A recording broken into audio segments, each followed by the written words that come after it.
Hey, in this video, I will show you how to fix the Messages app missing on an iPhone. This is something that can help you out in 2024, but it also is working in 2023.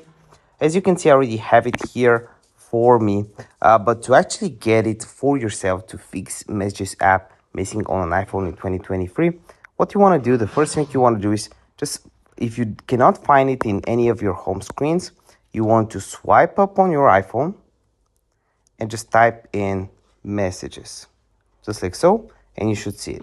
If you cannot see it here, another option is just going over to the right, and when you are in this app library option, you want to tap on the search icon and tap in messages, and here it is. You should see it here.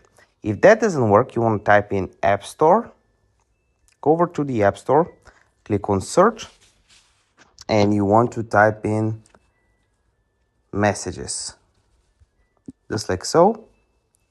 And here it is. You should be able to install it again. If the video helped you out, give me a like. If you're still having any questions whatsoever, let me know in the comment section down below, and I would love to help you out. See you next one. Bye.